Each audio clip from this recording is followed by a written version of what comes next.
This is a story that I believe will go down in history as a testament to hope. A story that proves that, as a matter of fact, there is somebody out there for everybody. Bread, a loaf story. Written by Mark Perez. Dedicated to Erin.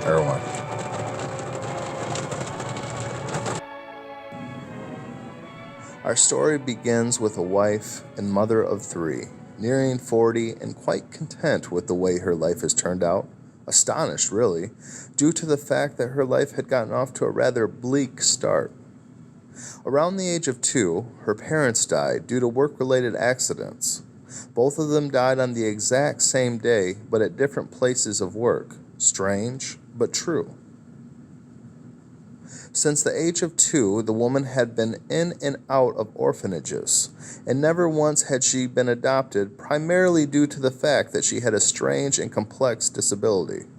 That disability being that at any given moment, the poor woman would sporadically and randomly shapeshift.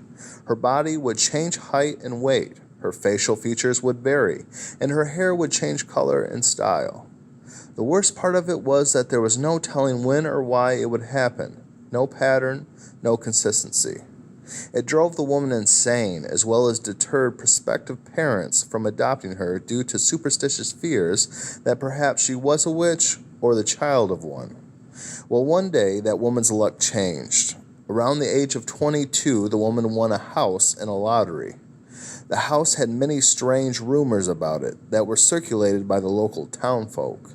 Some even claimed it to be haunted, if not perhaps even cursed. But the woman didn't care one bit. It was hers, and after years and years of floating between orphanages, she finally had a place she could call home.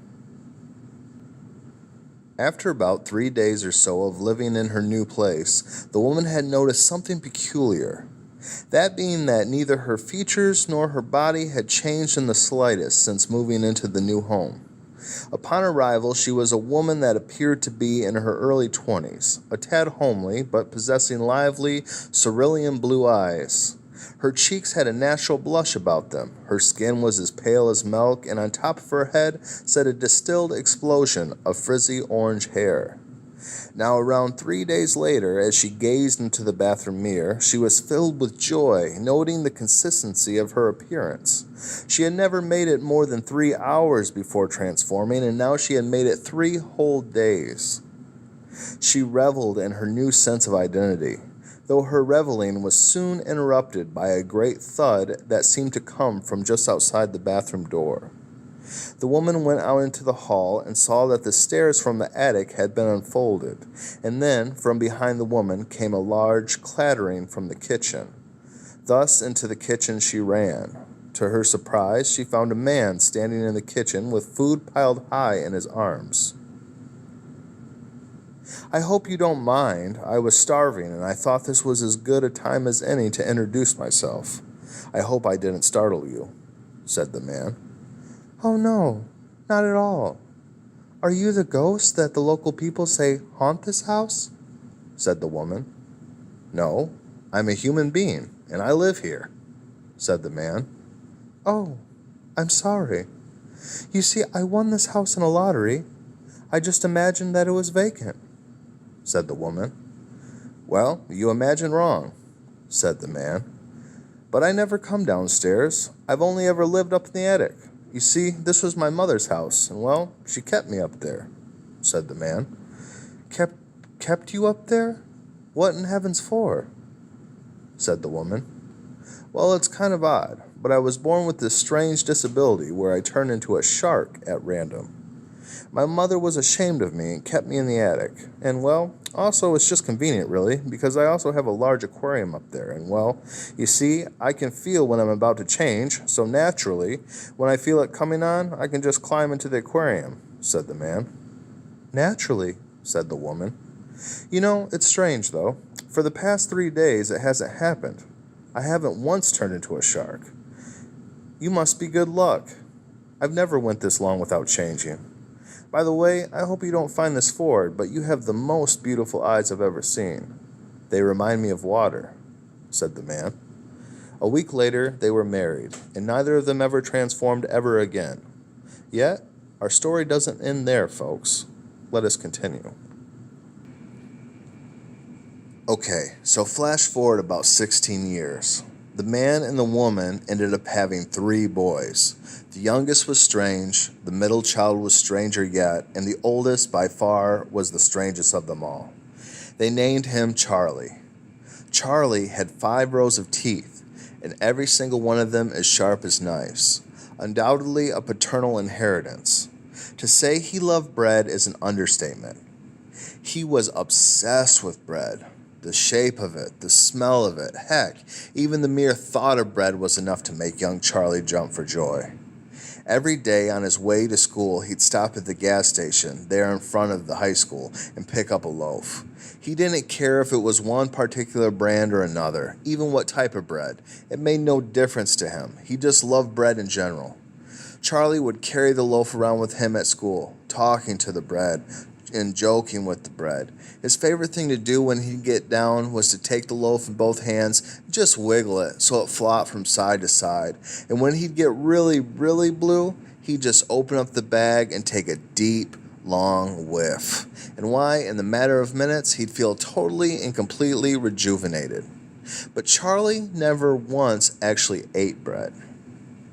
Each day, after spending the day with the new loaf, he'd take it home and have his father, who now, having lost the shark disability, had become quite the skillful carpenter, build him a bread box from leftover wood that he'd bring home from work. And every night, before going to bed, Charlie would bury the bread in the box his father had built for him, there in the backyard. He'd say what he particularly admired about the specific loaf of bread and bid his fond farewells. Afterwards, he'd go to bed and dream of the bread going off to join all of the other loaves up in bread heaven, jumping in and out of ovens, rising and deflating, talking to one another about bread things and laughing over bread jokes, just flopping from side to side, having a gay old time. God bless 'em. Now, needless to say, this strange obsession/habit didn't go unnoticed at school. The other kids would make fun of Charlie and harass him when they would see him walking down the halls, holding his loaf of bread in his arms as gentle as one would a baby, and showering it with praise and compliments. They would call him names like Bread Boy and Loaf Lover, Yeast Pony, and names like Wheat Clown.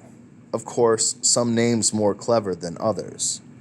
John Hillsmith was the leading quarterback there at Charlie's school. He, more than anyone else in the entire school, would give Charlie loads of grief for his love of bread. One would have to believe that John had a pure and unnegotiable absolute hatred for bread. One day, John took Charlie's loaf and launched it Hail Mary style right out of the schoolyard, past the gas station and straight into a fenced-in yard that held a large gray mastiff. Charlie got there just in time to witness the dog as it gobbled up the last few remaining slices. And as those last few slices disappeared into the dark abyss of the dog's dripping, drooling jowls, Charlie broke into tears. He ran off screaming all the way back to his house where he told his parents what had happened. The boy was traumatized after what he just saw. "I just don't know how someone or something could do that to something as sweet and innocent as a loaf of bread," cried Charlie. Charlie's parents comforted him, and gave them kisses with their ears, which involved suction cupping their ears on his cheeks, and offered to buy him a new loaf, but Charlie wasn't having it. "Mom, Dad, I'm absolutely destroyed. I just don't know how to cope with the brutality that I have witnessed today," said Charlie. His parents thought it strange that he had made it through 16 years of life without ever seeing anybody eat bread. But being the kind, loving parents they were, decided that that was besides the point. No matter what the cause, the fact was that their son's heart had been crushed. Charlie's parents reassured him that one day the pain would subside, and that there was no way of knowing, but perhaps good could even possibly come from this tragedy. Just then, the three looked up in response to a small knock coming from the front door. They opened the door to find a teenage girl about Charlie's age standing there on the porch. "Hello, my name is Sarah. May I talk with your son for a sec?" said the girl. Charlie's parents looked at Charlie, and Charlie nodded back in approval. They leaned down and suction cupped his cheeks with their ears, and then Charlie stepped outside, closing the door behind him. "You may not know me, but I know you," said Sarah. "Do you go to the same school as me?" said Charlie. "No, I'm homeschooled. I don't go to regular school because of my disability. But, well, I saw what happened to you today. Well, actually, to tell you the truth, I see you every day. You see, I live in the house next to the gas station there in front of the high school. Also the house across from that dog that ate your bread," said Sarah. "Oh, are you here to make fun of me?" said Charlie. No, not at all," said Sarah. "Well, it's about my disability. Well, it's very strange, and I never expect you to believe me in a million years, but, well, I couldn't help but notice how much you like bread. And, well, let's just say, if you like bread, you're gonna love me." Charlie's parents were watching from the window, and upon hearing this turned to each other, smiled, and suction cupped their ears together, and in unison they agreed, "Life is wild." The end.